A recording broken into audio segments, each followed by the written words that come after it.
തിരുവനന്തപുരം മേയറെ തീരുമാനിക്കുന്നതിൽ ബി.ജെ.പിയിൽ തർക്കം. V രാജേഷിനും R ശ്രീലേഖയ്ക്കുമായി നേതാക്കൾ രണ്ട് തട്ടിലാണ്. സംസ്ഥാന അധ്യക്ഷൻ രാജീവ് ചന്ദ്രശേഖറിന്റെ പിന്തുണയും ശ്രീലേഖയ്ക്കില്ലെന്നാണ് വിവരം. സംസ്ഥാന ജനറൽ സെക്രട്ടറി എസ് സുരേഷും കരമന അജിത്തും ശ്രീലേഖയുമായി കൂടിക്കാഴ്ച നടത്തി.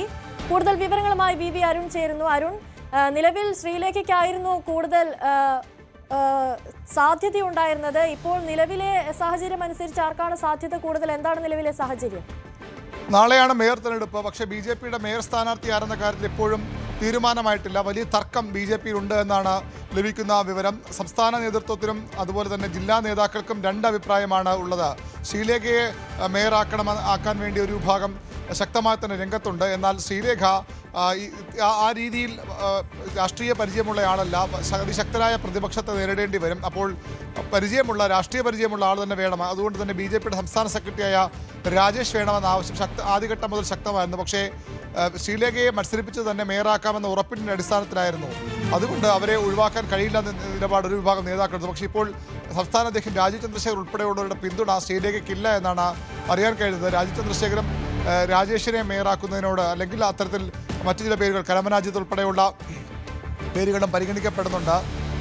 തർക്കം വന്നാൽ രാജേഷ് ശ്രീലേഖ തർക്കം വന്നാൽ കരമന അജിത്ത് പോലുള്ള പേരുകൾ ഒരുപക്ഷെ മുന്നിലേക്ക് വന്നേക്കാം. ഏതായാലും വലിയ തർക്കം ഇപ്പോൾ നിലനിൽക്കുന്നു.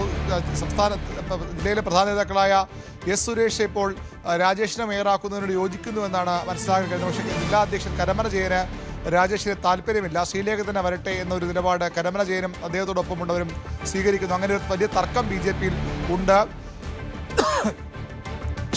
ബി.ജെ.പിയുടെ സംസ്ഥാന അധ്യക്ഷൻ ഇപ്പോൾ ഉള്ളത് ഡൽഹിയിലാണ്. അദ്ദേഹം കേന്ദ്ര നേതാക്കളുമായും ചർച്ച നടത്തുന്നുണ്ട്. കേന്ദ്ര നേതൃത്വത്തിൻ്റെ അഭിപ്രായവും വളരെ പ്രധാനപ്പെട്ടതാണ്. ആദ്യഘട്ടത്തിൽ ശ്രീലേഖയെ പൂർണ്ണമായും പിന്തുണയ്ക്കുകയായിരുന്നു കേന്ദ്ര നേതൃത്വം. പക്ഷേ ഇപ്പോൾ അത്ര ഒരു പിന്തുണ അവിടെ നിന്നും ലഭിക്കുന്നുണ്ടോ എന്ന കാര്യത്തിൽ സംശയമാണ്. അല്പസമയം മുമ്പ് ബി.ജെ.പിയുടെ ജില്ലാ അധ്യക്ഷൻ കരമന ജയനും സിറ്റി കമ്മിറ്റിയുടെ അധ്യക്ഷൻ കരമന ജയനും സംസ്ഥാന ജനറൽ സെക്രട്ടറി എസ് സുരേഷും ശ്രീലേഖയെ വീട്ടിൽ സന്ദർശിച്ചിരുന്നു. രാവിലെ അവർ ബി.ജെ.പി ആസ്ഥാനത്തെത്തുമെന്ന് പറഞ്ഞിരുന്നുവെങ്കിലും അവർ അവിടെ എത്തിയിരുന്നില്ല. അവർക്ക് ഈ ഒരു തീരുമാനത്തിൽ അതൃപ്തിയുണ്ട്.